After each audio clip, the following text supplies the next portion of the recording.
बढ़ाएं अपना कदम सक्सेस की ओर मार्गदर्शन कोचिंग इंस्टीट्यूट के साथ। मार्गदर्शन कोचिंग इंस्टीट्यूट बिहार में एकमात्र कोचिंग संस्थान IIT and medical entrance exam के लिए।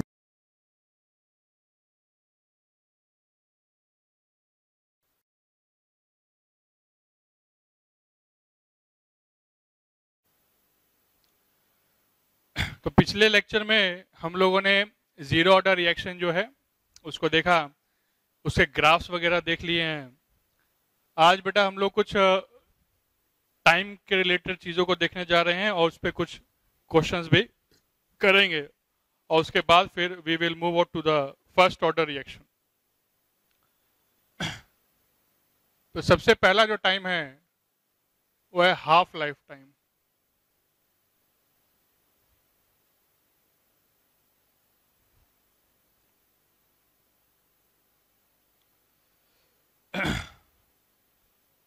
तो हाफ लाइफ टाइम इसको टी हाफ और T50% से भी रिप्रेजेंट किया जाता है।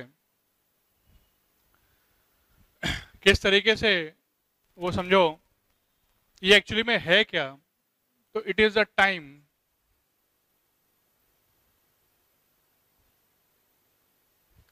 at which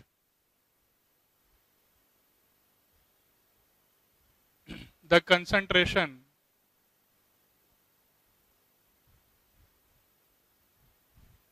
of reactant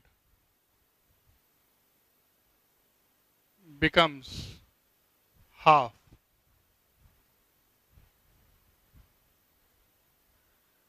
It is a time at which the concentration of reactant becomes half.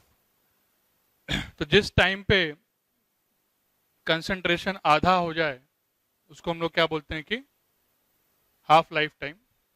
It is a time eight which the concentration of reactant becomes half.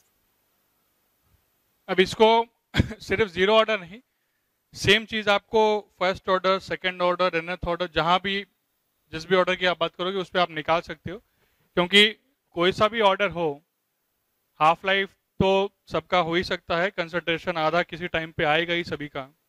तो थोड़ा इसको आपको ध्यान में रखना है। अब यहाँ पे हम किस तरह से हाफ लाइफ टाइम निकालने जा रहे हैं। हम लोगों ने एक फॉर्मूला डिराइव किया जीरो ऑर्डर के लिए कि A0 minus AT is equal to KT। जो फॉर्मूला अपना था इंटीग्रेटर, जो जनरल फॉर्मूला था A0 minus AT it is equal to KT।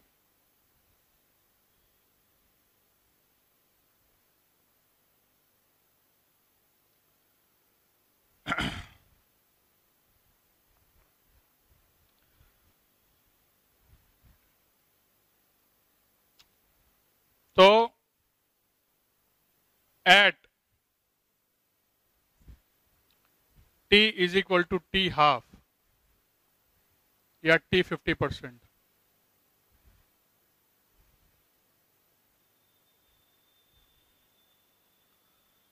Eight T is equal to T half या T50%, AT की वैल्यू क्या हो जाएगी। AT will be equal to A0 by 2। AT पहले का आधा हो जाएगा, इनिशियल का आधा हो जाएगा, क्योंकि आधा चला गया तो AT मतलब जो अभी कंसंट्रेशन, बचा हुआ कंसंट्रेशन है ना। यहाँ पे अगर तुम लोग कंफ्यूज हो रहे हो बार बार तो मैं फिर से एक बार लिख देता हूँ। A0 का मतलब होता है इनिशियल कंसंट्रेशन,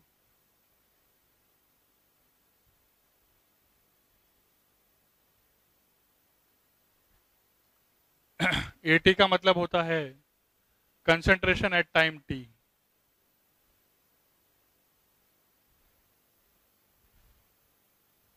तो T टाइम पे जो कंसंट्रेशन है उसको AT बोला गया है।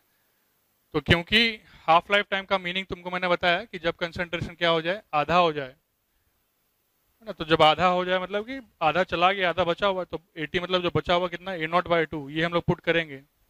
This implies A0 minus A0 by 2 it is equal to K into T half. This implies A0 by 2 it is equal to K into T half. This implies T half या फिर T 50% it is equal to A naught by 2K. तो zero order के लिए T half की जो value है वो कितनी बेटा निकल के आई, A naught by 2K. ये आपको फॉर्मूला ध्यान में रखना है. अब इस फॉर्मूले से आपको जो डायरेक्टली चीज पता चली वो ये कि जो T हाफ होता है it is directly proportional to the A naught in zero order reaction. ध्यान देना कि मैंने यहाँ पे स्पेसिफाई किया है कि ये जीरो ऑर्डर रिएक्शन में आपको इस तरह से सोचना है. हर रिएक्शन में ऐसा नहीं होगा कि हाफ लाइफ टाइम जो है वो A naught के डायरेक्टली प्रोपोर्शनल है, जैसे कि आगे के इक्वेशंस में तुम लोग को देखने को मिलेगा. तो हर बार ऐसा नहीं होगा. तो T half is proportional to A naught सिर्फ किसमें, जीरो ऑर्डर रिएक्शन में इस तरह से होता है. तो half life time depends upon the initial concentration. यहाँ पे मैं स्टार करके लिख देता हूँ. Half life time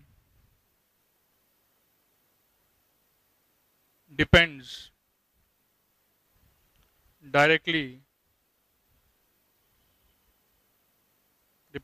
proportional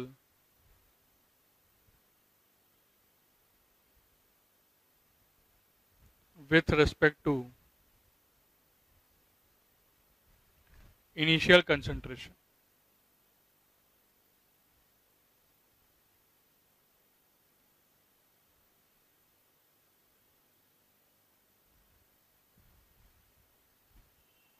With respect to initial concentration.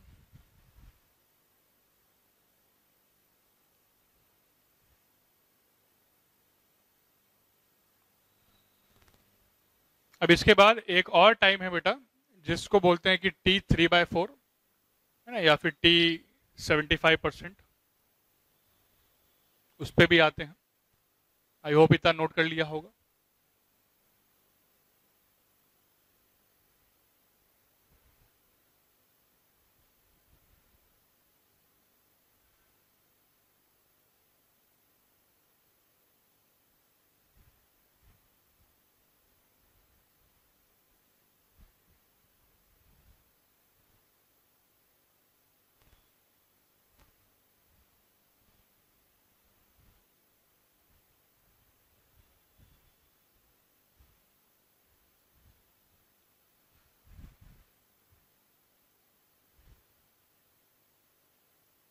तो T3/4 या T 75%. सो देखो, it is a time at which 75% of the reactant gets consumed.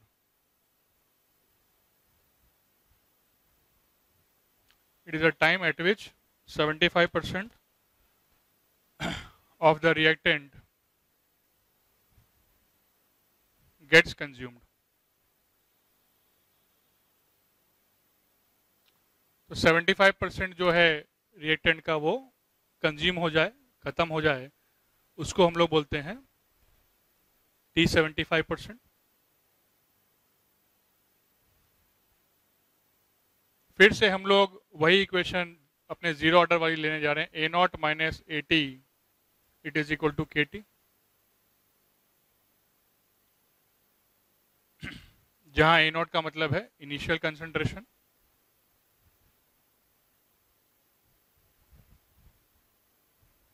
AT का मतलब है concentration at time T.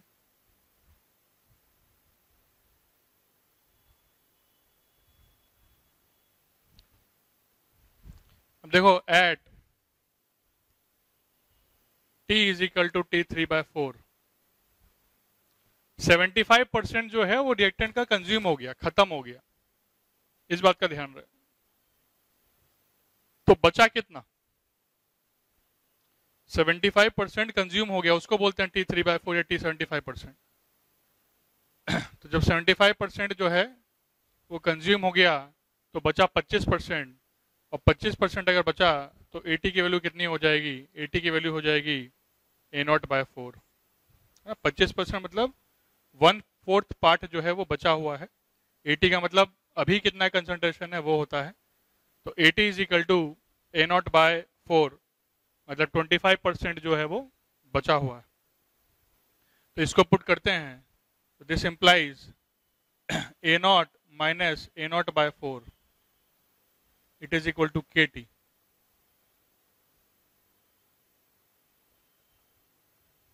This implies 3A0/4 it is equal to KT। This implies, और ये T कौन सा हो जाएगा भाई? इसको T3/4 कर लो, इसको भी T3/4 कर सकते हैं। तो this implies T3/4 it is equal to 3A0/4 के, है ना? मतलब कि जो T75% अपना है जीरो ऑर्डर में, वो है 3A0/4 के।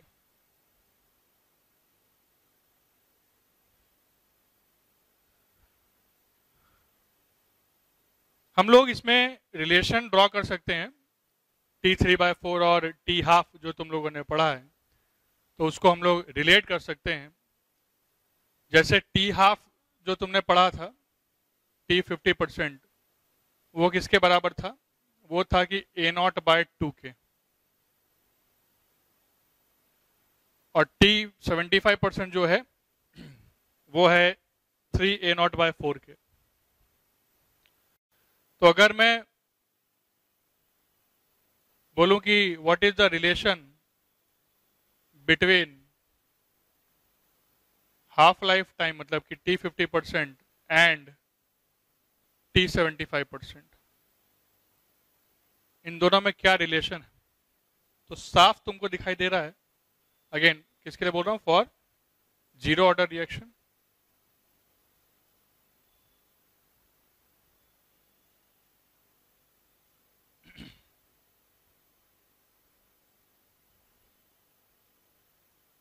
दिख रहा है कि T75%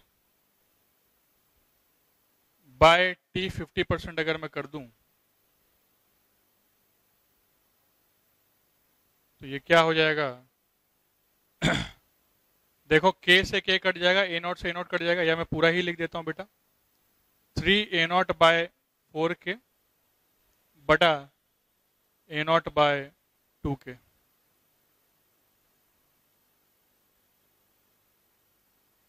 तो A0 से A0 जो है वो कट जाएगा, K से K जो है वो कट जाएगा, 2 से 4 भी 2 टाइम्स जो है कट जाएगा। तो मतलब क्या हो गया? ये बैठ रहा है 3/2, मतलब कि 1.5। This implies T75% it is equal to 1.5 times of T50% किसमें? जीरो ऑर्डर रिएक्शन में। तो ध्यान रखो, इस चीज का हम लोग बहुत यूज करने वाले हैं। इवन हम लोग क्वेश्चन भी करेंगे, जिससे मैं तुम लोगों को 2-3 तरीके से जब क्वेश्चन कराऊंगा तो उसमें एक तरीका ये भी होगा। तो जीरो ऑर्डर में ऐसा होता है कि T75% जो है वो T½ का 1.5 टाइम्स होता है, जैसे यहाँ पे 1.5 टाइम्स है।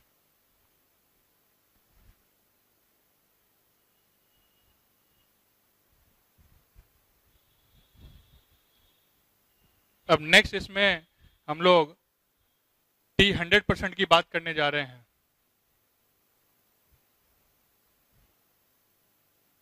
तो इस रिलेशन को बेटा एकदम याद रखें कि ये रिलेशन बहुत इंपॉर्टेंट है। T3/4 is equal to 1.5 times of T½ in zero order reaction.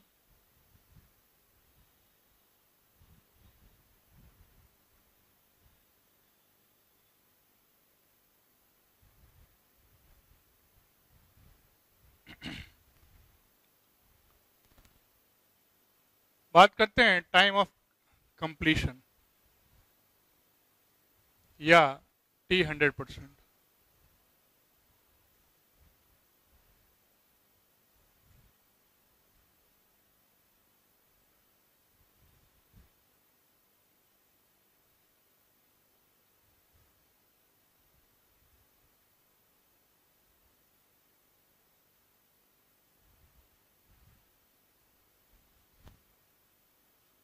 Time of completion या T 100%।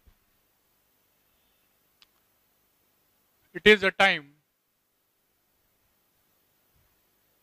at which reaction gets complete or no reactant is left।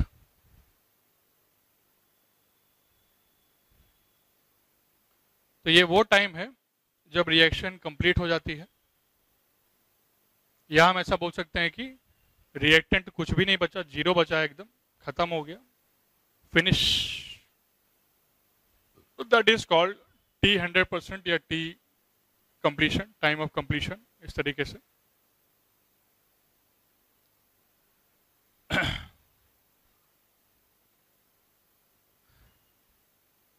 A0 minus AT, it is equal to KT।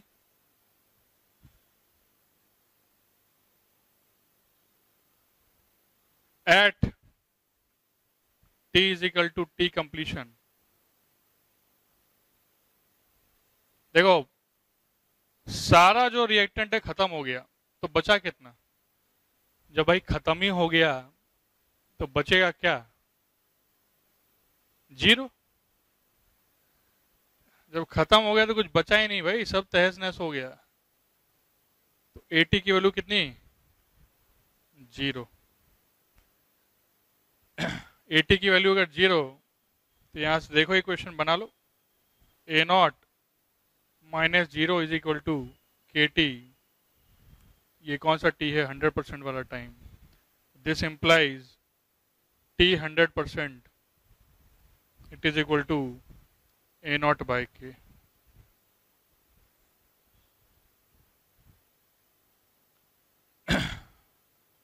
तो यहां से आपको निकल के आया कि T 100% या कंप्लीशन टाइम जो है वो किसके बराबर है? A0 बाय K के। अब इस टाइम को भी आप रिलेट कर सकते हैं 75% टाइम से या 50% टाइम से। तो T 50% कितना निकाले थे? A0 बाय 2 के।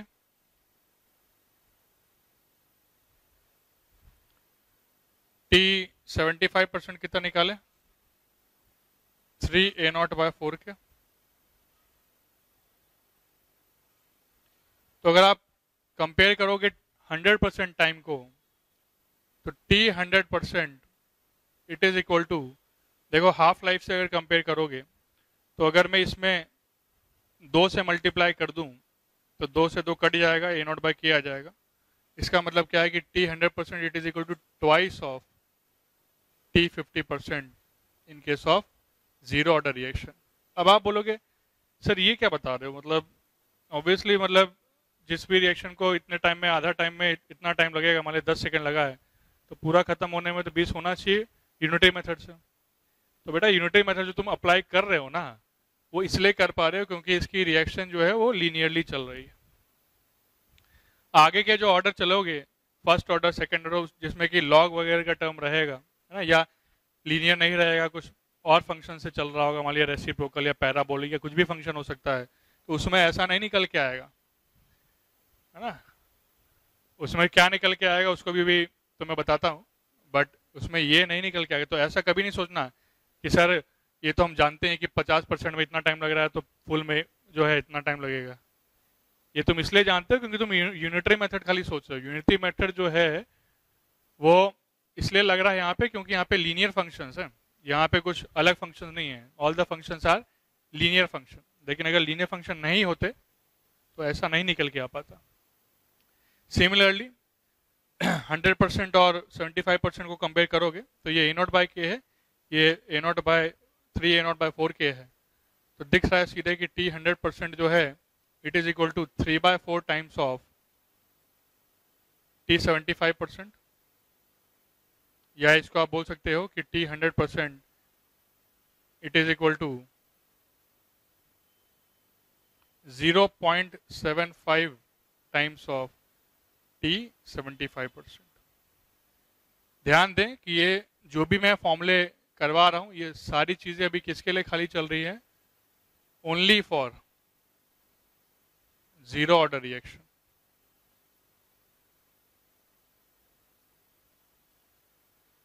और यहां से तुम लोग को एक चीज को कंक्लूड भी करना है, जो कि मैं आगे नेक्स्ट ऑर्डर जैसे मैंने बताया कि टी 100% की बात करेंगे, तो तुमको एक बात बता दूं कि अभी फिलहाल के लिए तुम ऐसा समझो कि जितने भी ये तुम ऑर्डर पढ़ोगे, 0, फर्स्ट, सेकेंड, मतलब जो इंटीजर वाले ऑर्डर की बात कर रहा हूँ, फ्रैक्शनल ऑर्डर्स की भी मैं बात नहीं कर रहा हूँ। तो इंटीग्रल वाले जो भी ऑर्डर्स तुम लोग पढ़ोगे इसमें खाली जीरो ऑर्डर ही एक ऐसा ऑर्डर है जिसमें हम लोग कंप्लीट टाइम की बात करते हैं, मतलब only zero order reaction goes to completion. बाकी जो फर्स्ट ऑर्डर, सेकेंड ऑर्डर या उससे हायर ऑर्डर्स की अगर हम बात करेंगे तो वो सारे के सारे जो ऑर्डर्स हैं वो इस तरह से हैं कि उनका जो कंप्लीशन टाइम होता है, द टाइम ऑफ कंप्लीशन मतलब टी 100%, वो इक्वेशन से जब तुम लोग डिराइव भी करोगे तो देखोगे कि वो इन्फानाइट पे जाके आएगा, T is equal to infinity पे जाके जो है वो टाइम आएगा कि वो 100% कंप्लीट को टेंड करेगा। इन्फिनिटी तो देखो किसी ने देखा नहीं है, ना कोई जानता है। इन्फिनिटी का मतलब है कि बहुत ज्यादा, बहुत ज्यादा, बहुत ही ज्यादा। अगर बहुत ज्यादा, बहुत ज्यादा, बहुत ही ज्यादा है तो कुछ पता ही नहीं कि क्या है। तो इसीलिए T is equal to infinity की अगर तुम बात करोगे तो there is no real meaning, it is a virtual meaning actually, कि बस बहुत ज्यादा। तो फर्स्ट ऑर्डर, सेकंड ऑर्डर, जो भी इंटीजर वाले हायर ऑर्डर्स की आप बात करोगे उसमें ऐसा ही आप इक्वेशन से भी देखोगे कि उसमें रिएक्शंस जो हैं वो एकदम जब कंप्लीट हो जाती हैं T is equal to infinity पे जाके कंप्लीट होती हैं। तो only first zero order reaction जो है वो नॉर्मली आप नॉर्मल टाइम निकाल सकते हो कंप्लीशन का, बाकी किसी में नहीं निकाल सकते। तो इस चीज को यहाँ पे नोट भी कर देते हैं कि ओनली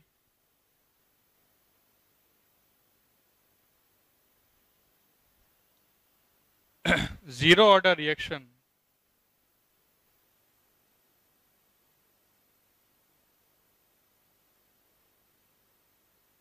goes to completion।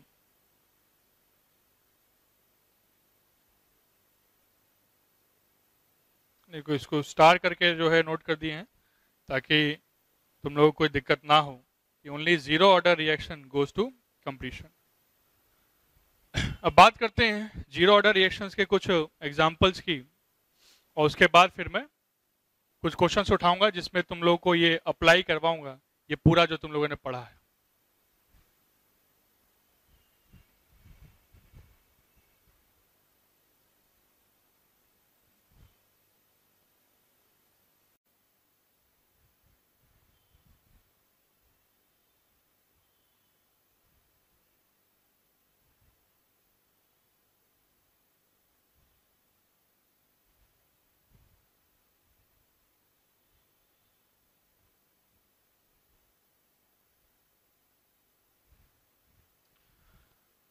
तो अगर हम फ्यू एग्जांपल्स की बात करें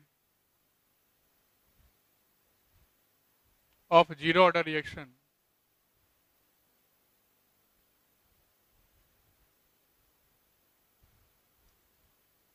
तो इसमें जो मेजॉरिटी बेसिस पे जो एग्जांपल है उस सारे के सारे एग्जांपल हैं सरफेस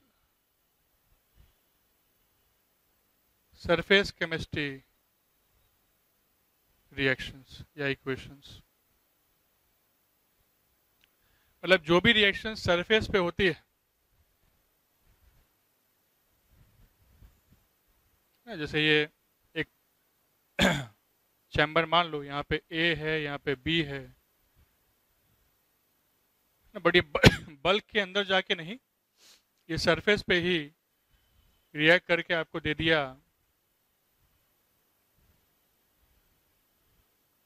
ए बी, है ना, या कुछ नया प्रोडक्ट दे दिया सी। तो सरफेस केमिस्ट्री की जो भी इक्वेशंस होती हैं, रिएक्शंस होती हैं, वो सारे के सारे जो रिएक्शंस हैं, they are part of zero order reaction, है ना। जैसे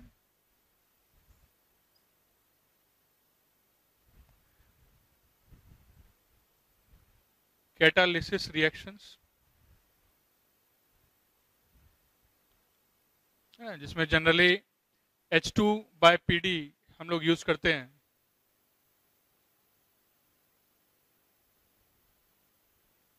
कैटालिस्ट की तरह काम करेगा। कैटलिस्ट जो है वो खाली सरफेस प्रोवाइड करते हैं। कैटलिस्ट क्या करते हैं? कैटलिस्ट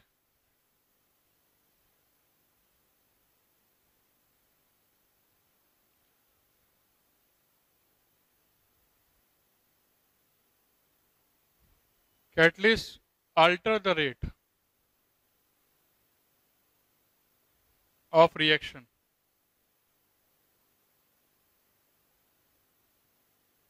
by providing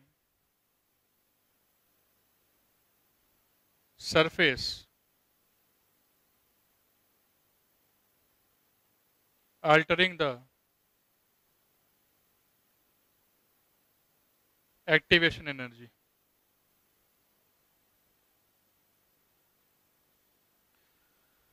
इस चैप्टर में भी हम लोग कैटलिस्ट की बात करेंगे, वहाँ पे डिटेल से एक्टिवेशन एनर्जी का कंसेप्ट देखेंगे। बट क्योंकि यहाँ पे मैंने एग्जांपल ले लिया, तो आपको समझाने के लिए कैटलिस्ट क्या होता है उसको यहाँ पे लिख दिया है कि catalyst are the substances which can alter the rate of reaction by providing the surface altering the activation energy। तो कैटलिस्ट क्या है? तुमने जनरली सुना होगा कि कैटलिस्ट की वजह से रेट बढ़ गया, रिएक्शन जल्दी होती है, ऐसे ही सुना होगा। बट ऐसा नहीं है। जिन कैटलिस्ट की वजह से रेट बढ़ता है, रेट इंक्रीज करता है, उनको नाम दिया जाता है पॉजिटिव कैटलिस्ट। और जिन कैटलिस्ट की वजह से रेट घटता है ना, रेट डिक्रीज करता है, उनको नाम दिया जाता है नेगेटिव कैटलिस्ट। तो कैटलिस्ट दोनों टाइप के होते हैं, बढ़ा भी सकता है रेट और घटा भी सकता है। तो इस बात का ध्यान रहे कि कैटलिस्ट से दोनों चीजें होती हैं, रेट बढ़ता भी है और रेट घटता भी है। तो विच कैन अल्टर, इसलिए मैंने वर्ड इंक्रीज डिक्रीज ना लिख के मैंने सीधे क्या लिख दिया, अल्टर। अल्टर मतलब दोनों चीज हो गया, इंक्रीज भी कर सकता है और डिक्रीज भी कर सकता है ना, इस वर्ड का ध्यान रहे। तो सरफेस पे जो रिएक्शंस हैं, वो सारी रिएक्शंस किसका पार्ट होती हैं? जीरो ऑर्डर रिएक्शंस का पार्ट होती हैं, कैटालिसिस जो भी रिएक्शंस होती हैं।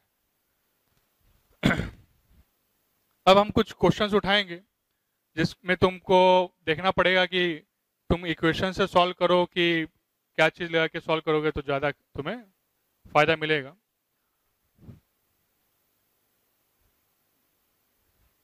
टाइम सेव करना है तुम्हें, ये बात दिमाग में रखना। तो तुम्हें ये डिसाइड करना पड़ेगा कि कौन सा मेथड लगाएं कि टाइम सेव होए।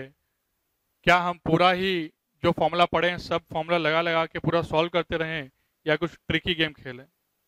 तो कुछ क्वेश्चन तो उठाऊंगा मैं तुमको 2-3 तरीके सिखाऊंगा। तुम्हें जो तरीका भाए, जिससे तुम्हारा आंसर आए, वही तरीका जो है तुम लगाए। तो और I hope you remember this कि x is directly proportional to t in case of zero order reaction. मतलब जो अमाउंट डिसोशिएट होता है is directly proportional to time. Time के हिसाब से डायरेक्टली प्रोपोर्शनल निकल के आता है किसमें? जीरो ऑर्डर रिएक्शन में। अब एक क्वेश्चन उठाते हैं बेटा, क्वेश्चन को देखो।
देखो इस क्वेश्चन में तुम लोग को क्या सीखना है, क्या जानना है।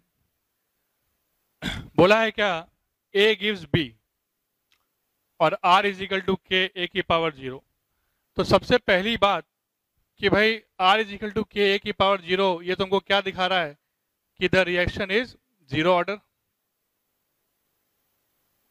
सबसे पहला पॉइंट तो यही है कि तुमको पहचानना है कि ऑर्डर कौन सा है, क्योंकि तभी तुम फॉर्मूले लगा पाओगे।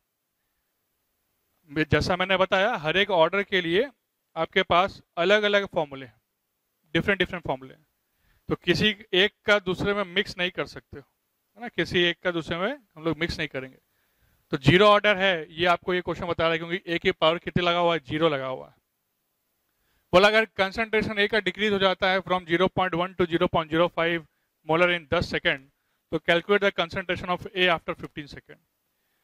देखो इस क्वेश्चन को बच्चों मैं तुम लोगों को, जैसे मैंने बोला, बहुत तरीके से बताऊंगा, तो मैं तुम्हें इस क्वेश्चन 3 तरीके से बताने जा रहा हूं। अब तुमको डिसाइड करना है कि तुमको कौन सा तरीका अच्छा लगा, ये जो है तुमको डिसाइड करना है। और again question to question differ कर सकता है कि भाई किसी क्वेश्चन में ये तरीका इजी हो गया, किसी क्वेश्चन में हार्ड, तो वो तुम्हारी एनालिसिस के ऊपर है। तुमको अपना ही दिमाग दौड़ाना पड़ेगा। देखो मैं बता दूं, कितना भी जो है हम क्लास में तुम्हें पढ़ा दें, ऑनलाइन पढ़ा दें, कितना भी कोई टीचर तुम पे वर्क कर दे, फाइनली जब तक तुम्हारे अंदर बुद्धि नहीं है तब तक तुम कुछ नहीं कर पाओगे। थोड़ा सा जो बुद्धि जो है जितना यूज करोगे उतना फायदेमंद रहेगा, ठीक है। Cultivation of mind is the ultimate aim of human existence. इस बात का याद ध्यान रहे कि हम लोग का जो माइंड है, जितना तुम इसको कल्टीवेट करोगे वही इसका अल्टीमेट एम है। कल्टीवेट करने का मीनिंग क्या हुआ कि डेली कुछ कुछ नया सीखो, जिज्ञासा लाओ अपने अंदर। ऐसे लोथ की तरह नहीं कि बस पढ़े हुए हैं तो पढ़े हुए हैं, थोड़ा जिज्ञासा लाओ। डेली कुछ नया थ्योरी सीखो, तुम्हारे लिए तो अभी यही चीज है, या कंसेप्ट सीखो, या कुछ नया रियलिस्टिक भी हो सकता है प्रैक्टिकल लाइफ में भी। तो फिलहाल कल्टीवेट करते हैं तुम्हारे माइंड को by 3 ways of solving this problem. तो सबसे पहला जो मेथड है उसको देखो। सबसे पहला मेथड हम यूज करने जा रहे हैं हाफ लाइफ मेथड,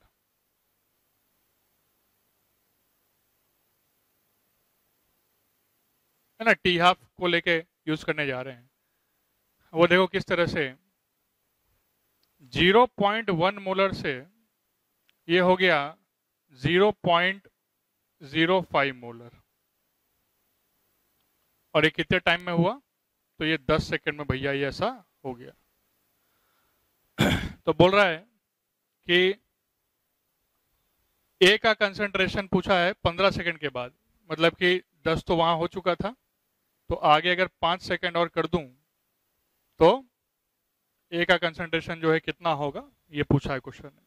अब देखो तुमको मैंने बताया कि जीरो ऑर्डर में जो हाफ लाइफ है it is directly proportional to the initial concentration. It is directly proportional to the initial concentration. तो अगर ये directly proportional to initial concentration है तो सिंपल सी बात है बेटा कि अगर ए का कंसंट्रेशन बढ़ाओगे तो टाइम बढ़ेगा हाफ लाइफ वाला, और घटाओगे तो वो भी घटेगा, ऐसा होगा। तो यहां ध्यान दो, 0.1 से 0.05 टी हाफ कितना, 10 सेकेंड। तो 10 सेकेंड क्या है, 10 सेकेंड इसका टी हाफ है। ये बात क्लियर हो गई, और इसी वजह से मैं हाफ लाइफ मेथड यहाँ पे यूज कर पा रहा हूँ, क्योंकि मुझे दिख रहा है कि ये आधा हो गया और यहाँ पे कुछ टाइम दिया हुआ है। तो 10 सेकेंड और कुछ नहीं है, 10 सेकेंड क्या है, टी हाफ, है ना। T half is equal to, equation में लिखे तो 10 ऐसा बोल सकते हो। तो टी हाफ जो है वो 10 सेकेंड है। तो टी हाफ अगर 10 सेकेंड है, जब इनिशियल कंसंट्रेशन क्या था, जब ए नॉट था तुम्हारा 0.1 मोलर, तो अगर ए नॉट जिसको मैं ए नॉट डैश बोलने जा रहा हूं, वो कितना हो गया? 0.05 मोलर हो गया। तो तुम्हें यहां से साफ दिखाई दे रहा है कि टी हाफ कितना हो जाएगा? प्रोपोर्शनल टू ए नॉट होता है, तो ये आधा हुआ तो भी आधा हो गया। टी हाफ कितना आ जाएगा? 5 सेकेंड। मतलब 5 सेकेंड जो है फिर से एक टी हाफ बन जाएगा, हाफ लाइफ टाइम बन जाएगा बेटा, is new half life time.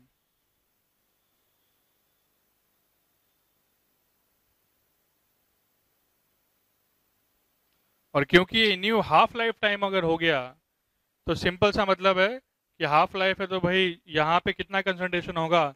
जितना यहाँ पे है उसका आधा। मतलब कि ये कितना हो जाना चाहिए? ये हो जाना चाहिए 0.025 molar. This is the correct answer, 0.025 molar. ये पहला मेथड हुआ क्वेश्चन को सॉल्व करने का, हाफ लाइफ मेथड मैंने यूज किया। और मैंने इस प्रॉपर्टी जो तुमको पढ़ाया था उसका भी यहाँ पे यूज किया कि T half is proportional to A naught. तो मुझे दिखा कि ये क्वेश्चन कंसंट्रेशन को आधा कर रहा है, उसमें कुछ टाइम बता रहा है। तो टाइम कितना है? 10 सेकंड बता रहा है। 10 सेकंड बता रहा है और फिर ये 5 सेकंड का पूछ रहा है। तो भाई 5 जो पूछा हुआ है वो 10 का आधा है, तो मैं रिलेट कर सकता हूँ चीज़ों को। तो 10 सेकंड मेरा हाफ टाइम है, तो 5 सेकंड जो होगा वो एक हाफ टाइम हो सकता है एक नए कंसंट्रेशन का अगर आप आधा कर दें तो 10 सेकंड जब 0.1 मोलर था, और जब ये आधा हो गया तो 5 सेकंड एक नया हाफ टाइम बन जाएगा, और 5 सेकंड एक नया हाफ टाइम बन जाएगा, तो इसका भी आधा होगा। इस तरह से होगा। सिमिलरली अगर आपको और आगे जाना है और इसका आधा करवाना है तो कितना टाइम लगेगा?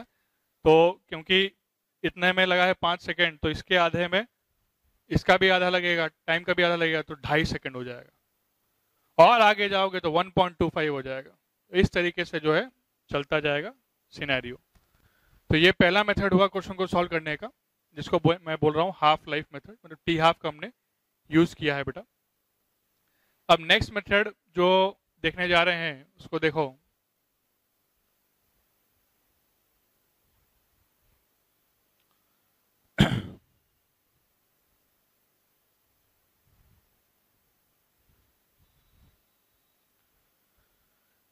नेक्स्ट मेथड जो हम लोग यूज करने जा रहे हैं उसको हम लोग नाम दे रहे हैं अमाउंट डिसोशिएटेड मेथड।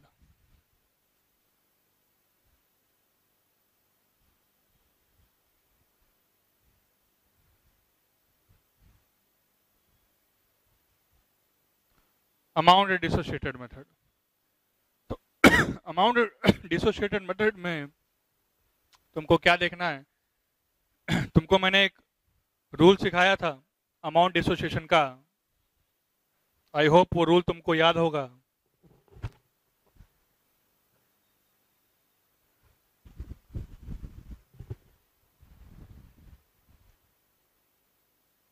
रूल ये है कि जब हम लोग जीरो ऑर्डर रिएक्शन की बात करते हैं तो जीरो ऑर्डर रिएक्शन में x जो अमाउंट होता है it is directly proportional to t। जितना भी आप टाइम लोगे उसके प्रोपोर्शनल होता है अमाउंट डिसोशिएटेड मेथड में। x is directly proportional to t। तो फिर से स्टार्ट करो 0.1, लेकिन x मतलब क्या है यहाँ पे? Amount dissociated. अच्छा, एक चीज का ध्यान रखना, मैं हमेशा से तुम लोगों को ये बोलता हुआ आया हूं कि भाई एक क्वेश्चन का जो है ना एक ही आंसर होता है। तो जो आंसर अभी फर्स्ट मेथड से आया वही आंसर बाकी मेथड से भी आना चाहिए। तुम्हारी तरह एक क्वेश्चन के 10 आंसर मत पैदा कर देना जो तुम क्लास में करते थे जनरली, है ना। तो इस बात को गौर करना। तो वो आंसर जो आया था उसको ध्यान में रखो। वो आंसर कितना था? 0.025 मोलर, है ना, इतना वो आंसर था। तो उसको ध्यान में रखो, उतना ही आना चाहिए। अलग मेथड से अलग आंसर मत निकाल देना। तुम लोग तो क्लास में मुझे याद है कि अलग मेथड क्या, तुम लोग सेम ही मेथड से ही अलग अलग आंसर निकाल देते थे।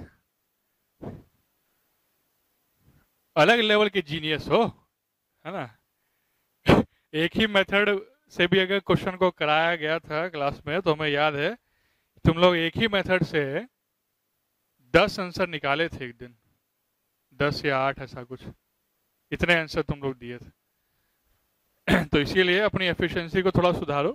एक क्वेश्चन का एक ही आंसर होता है ना, चैंपियन एक ही होता है बेटा। तो 0.1 मोलर से 0.05 मोलर हो गया 10 सेकेंड में ना। 0.1 मोलर से कितना हो गया, 0.05 मोलर हो गया 10 सेकेंड में। और अगर ऐसा हो गया तो क्योंकि मैं यहाँ पे अमाउंट डिसोसिएशन से देख रहा हूँ तो यहाँ पे x कितना बोल दूंगा भाई, x मतलब अमाउंट कितना टूट के चला गया, कितना डिसोशिएट हो गया। तो 0.1 से 0.05 तो कितना चला गया, 0.05 मोलर चला गया। अब नेक्स्ट पे आ जाओ। नेक्स्ट मुझे बोला था कि 5 सेकेंड। तो देखो x is directly proportional to t, ये हमको यूज करना है। तो जितना टाइम है उसके प्रोपोर्शनली मेरा अमाउंट डिसोशिएट होता है। तो अगर जब 10 सेकेंड था, मैं यहाँ पे लिख देता हूं, जब 10 सेकेंड था तो अमाउंट डिसोशिएटेड था 0.05। तो जब 5 सेकेंड होगा तो अमाउंट डिसोशिएट कितना होगा, उसका आधा, मतलब 0.05/2, मतलब कि 0.025। बात समझ में आई बेटा? पिछली बार हम लोग हाफ लाइफ टाइम से देख रहे थे, इस बार हम लोग अमाउंट डिसोसिएशन से देख रहे हैं कि कितना अमाउंट वहां चला गया, कितना अमाउंट वहां टूट गया, है ना, उसको हम लोग देख रहे हैं। तो अगर 10 सेकंड में 0.05 चला गया तो 5 सेकंड में उसका आधा जाएगा, मतलब 0.025 जाएगा। अगर इससे 0.025 चला गया तो भाई बचा कितना, 0.025 molar. I hope the second method is also very much clear to you guys. इसको एक बार ध्यान से देख लो।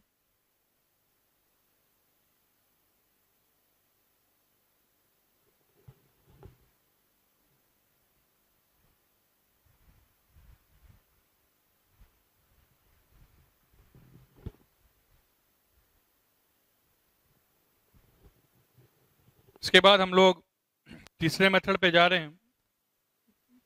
इसको देखो,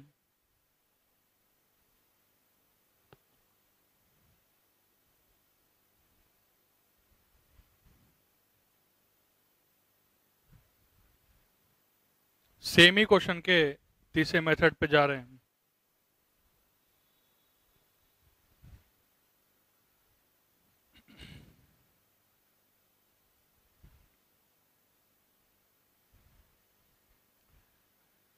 तीसरा मेथड जो है ये डायरेक्ट जो फॉर्मूला तुमको मैंने पढ़ाया उस पे बेस्ड है, तो मैंने इसको नाम दिया है डायरेक्ट फॉर्मूला मेथड।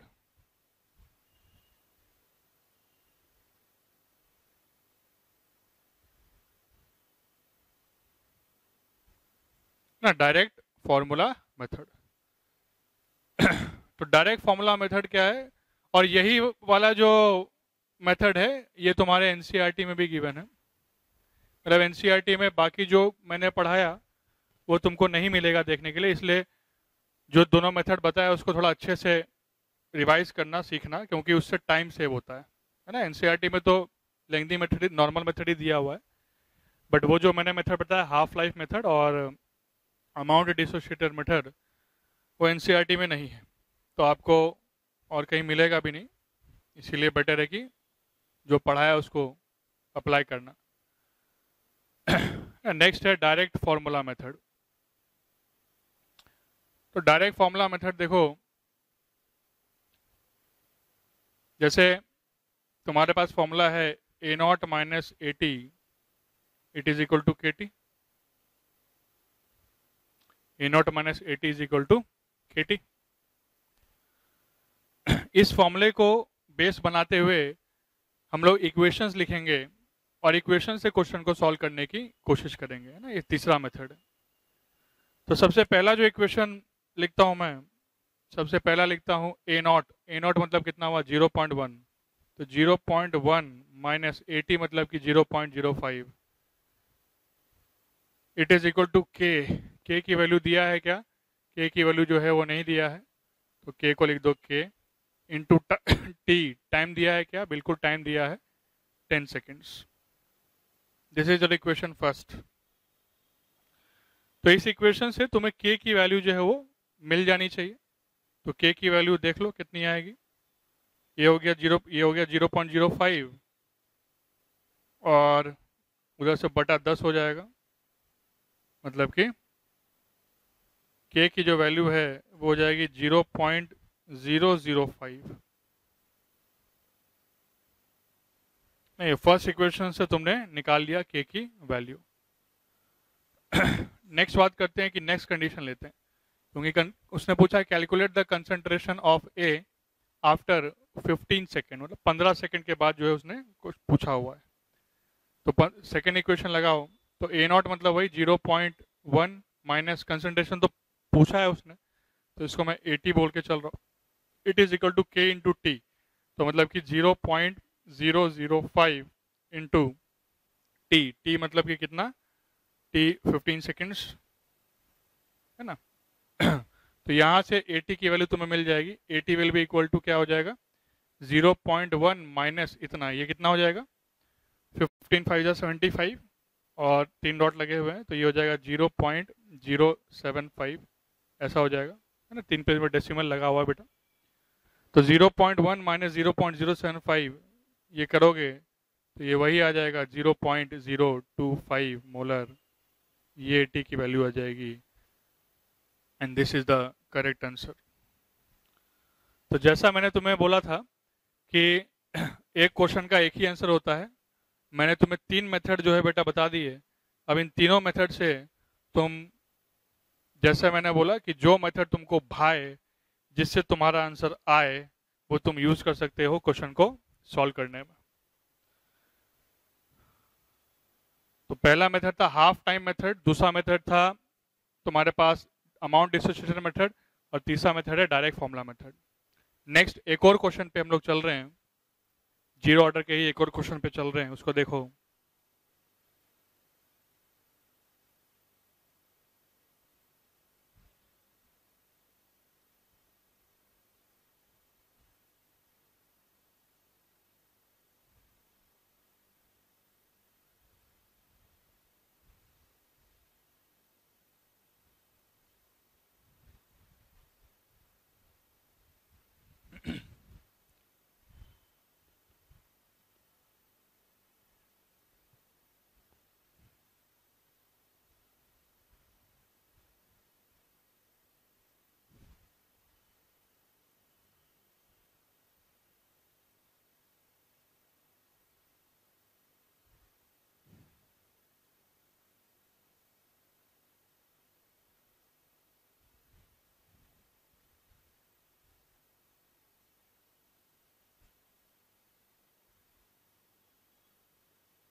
तो देखो यहाँ पे बात हो रही है एक इक्वेशन से क्वेश्चन को सॉल्व करने की। अगेन यहाँ पे एक इक्वेशन दिया है, a गिव्स 3b, ध्यान देना यहाँ पे a गिव्स 3b करके दिया हुआ है।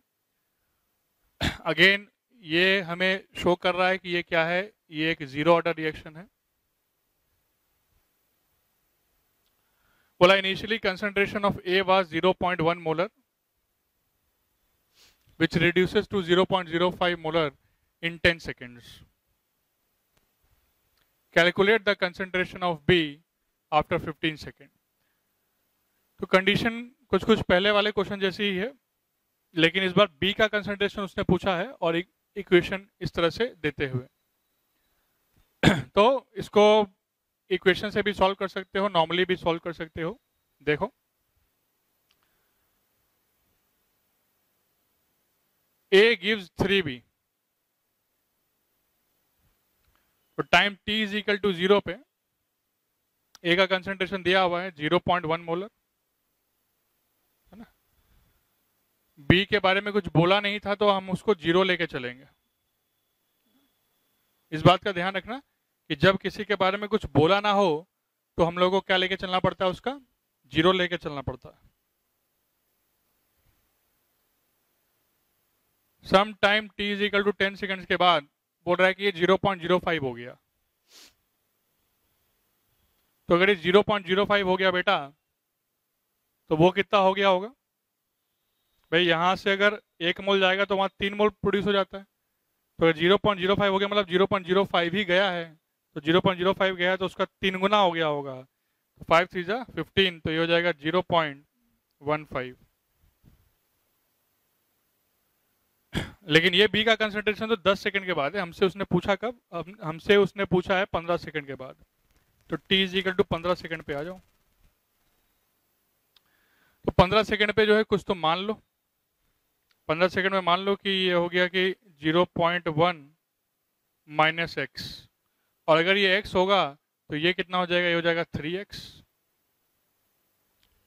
जैसा मैंने बोला, जितना यहां से stoichiometry first chapter class 11th याद करो, 1 मोल जाएगा तो उसका 3 मोल प्रोड्यूस हो जाएगा रिएक्शन से। तो x गया तो यहाँ पे कितना प्रोड्यूस हो जाएगा? यहाँ पे 3x प्रोड्यूस हो जाएगा, तो 3x प्रोड्यूस हो जाएगा। तो इसको देखो तो यहाँ पे आप इक्वेशन बना सकते हैं। पहले तो इसके रेस्पेक्ट में अगर आप इक्वेशन बनाएंगे तो आपको ऐसा मिलेगा कि a0 था 0.1 माइनस 80 मतलब कि 0.1 minus x, it is equal to k into 15 second के बारे में पता करना। तो यहाँ से जो है क्या कट जाएगा? 0.1 तो कट गया, बचा कितना? खाली x बच जाएगा। तो x is equal to 15k ऐसा आ रहा है। तो अगर k की वैल्यू आपको पता चल गई तो आपको x की वैल्यू जो पता चल जाएगी, और k की वैल्यू आप स्टार्टिंग वाले इक्वेशन से निकाल सकते हैं। तो 0.1 minus 0.05 it is equal to k into 10। तो यहाँ पे हो जाएगा कि k will be equal to 0.005। तो k अगर आ गया तो x भी आ जाएगा। x will be equal to 15 into 0.005। तो 15 5 या 75, 3 के पहले डॉट है तो 0.075। एकदम वही चीज जो पहले क्वेश्चन से आया था, क्योंकि कंडीशंस वैसे ही हैं। बस क्वेश्चन में थोड़ा सा चेंजिंग क्या था कि यहाँ पे 3b दिया है, b का कंसंट्रेशन क्वेश्चन ने पूछा हुआ है। तो अगर b के कंसंट्रेशन की बात करूं, है ना, मतलब bt की बात करूं, तो इट इज इक्वल टू क्या? It is equal to 3x। तो 3x के बराबर है, मतलब कि 3 इंटू 0.075 के बराबर है। तो ये क्या हो जाएगा? 3 इंटू 0.075 करोगे तो आएगा 0.225 मोलर। तो the correct answer for this question is B का जो कंसंट्रेशन है it is equal to 0.225 molar. तो ये आपको दिमाग में रखना है कि क्वेश्चन आपको ट्विस्ट जो है वो करा सकता है। क्वेश्चन आपको जो है चेंजिंग ला सकता है कि पहले नॉर्मली से पूछ लिया और उसके बाद फिर कुछ ऐसा चेंज कर दिया। तो जब भी चेंज कर देगा तो बेटर मैं तुमको ये सजेस्ट करूंगा कि उस समय फिर डायरेक्टली कुछ मत लगाना, क्योंकि जो भी तुम लोगों ने फॉर्मूले वगैरह पढ़े थे पहले, वो सारे फॉर्मूले ए गिव्स बी जब करते हैं तो उसके लिए है। अगर ए के आगे कोई और कोफिशिएंट लग गया या बी के आगे कोई और कोफिशिएंट लग गया तो जो है गेम बिगड़ जाएगा। इस बात का तुमको ध्यान रखना है। तो इस मेथड को ध्यान से तुम लोगों ने देख लिया होगा, और ये तो हम लोग नॉर्मल जो स्टोइकियोमेट्री होता है उसी को फॉलो कर रहे हैं कि 1 मोल जाता है तो उधर 3 मोल प्रोड्यूस हो जाता है। इस तरह से हम लोग आगे बढ़ रहे हैं। अब नेक्स्ट एक और क्वेश्चन हम लोग लेते हैं जो कि जीरो ऑर्डर का लास्ट क्वेश्चन आप मान के चलो कि है और उसको कैसे डील करोगे उस पे आते हैं कि अगर ए के आगे कभी कोई कोफिशिएंट आ गया तो कैसे डील करोगे।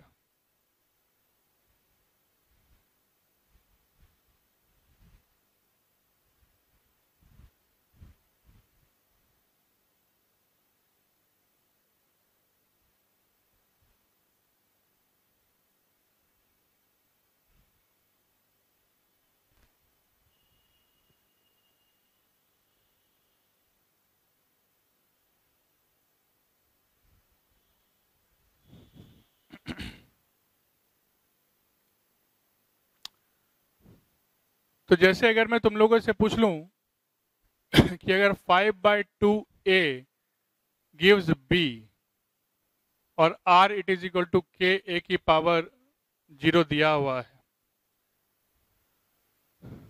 तो what is t half if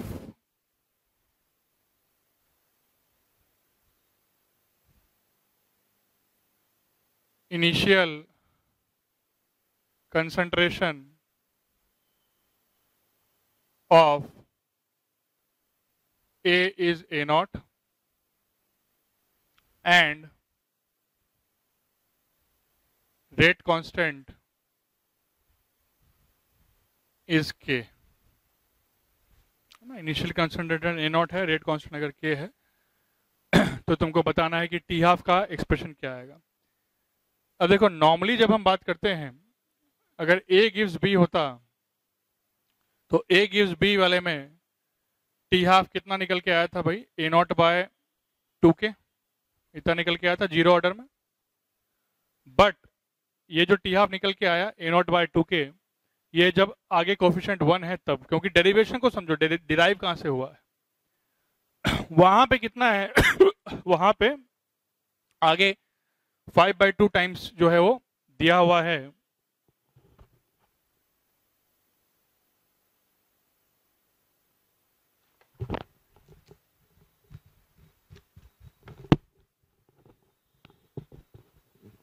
तो ऐसे सिचुएशन में जब आगे कुछ और कोफिशिएंट दे दे तो आपको क्या करना चाहिए उसको थोड़ा सा देखो। ऐसे जब सिचुएशन आ जाए तो आपको एकदम जहां से हम लोग रेट इक्वेशन डिराइव किए थे वहां पे चला जाना चाहिए। जैसे मान लो अगर मैं बोलता हूं Na गिव्स B, यहाँ तो 5/2 है तो अपने आंसर में जहां भी n आएगा वहां पे 5/2 अपन लगा देंगे लास्ट में। Na गिव्स B का मुझे रेट इक्वेशन अगर डिराइव करना होगा तो मैं कैसे करूंगा, R it is equal to -1/n dA/dt it is equal to K A की पावर तो 0 ही है, तो दिस इंप्लाइज के dA का इंटीग्रेशन कर दो A नॉट से लेके 80 it is equal to -nk dt कर दो फ्रॉम 0 से लेके t।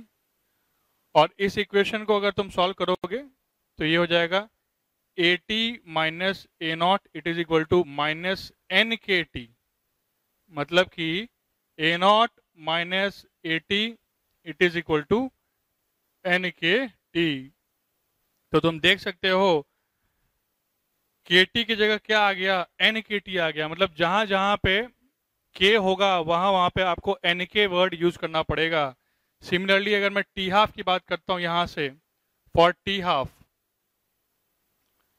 तो for t half 80 will be equal to A naught by 2 ऐसा मुझे बोलना पड़ेगा। और ऐसा बोलूंगा तो A naught minus A naught by 2 it is equal to nk into t half मुझे ऐसा बोलना पड़ेगा, मतलब कि A naught by 2 it is equal to nk t half. तो तुम देख सकते हो कि टी हाफ की भी जो वैल्यू होगी बेटा वो कितना आएगा, A नॉट बाय 2k की जगह क्या होगा 2nk। तो बस तुमको यही करना है कि जहां जहां पे k है वो क्या बन रहा है, वो nk बन रहा है, ये आपको कर देना है। तो यहाँ पे 5/2 A गिव्स B है, मतलब n की वैल्यू कितना था 5 था, तो यहाँ के लिए टी हाफ का आंसर क्या हो जाना चाहिए था, तुम्हारा टी हाफ का आंसर हो जाना चाहिए था A naught by 2 into 5/2 into k, और 2 से 2 कटा, मतलब टी हाफ की वैल्यू जो है वो क्या आ जाएगी A नॉट बाय 5 के बेटा इसके लिए आ जाएगा। तो अगर तुम A नॉट बाय 2 के लगा देते तो वो इस क्वेश्चन का आंसर जो है वो गलत हो जाता। The correct answer is A naught by 5 के। इस बात का आपको ध्यान रखना है। तो ये कुछ कुछ चीज़ें जो जीरो ऑर्डर के बारे में आपने पढ़ा, किस तरह से क्वेश्चन लगाते हैं, कितने टाइप से सॉल्यूशन आप कर सकते हैं, direct equation, T half, amount dissociation, और कभी अगर कोफिशिएंट चेंज हो जाए तो थोड़ा किस तरह से आपको ध्यान रखना है, ये सारी चीज़ें के ऊपर जो है आप लोगों ने वर्क किया। आई होप जीरो ऑर्डर तुम लोग को क्लियर हो गया पूरा।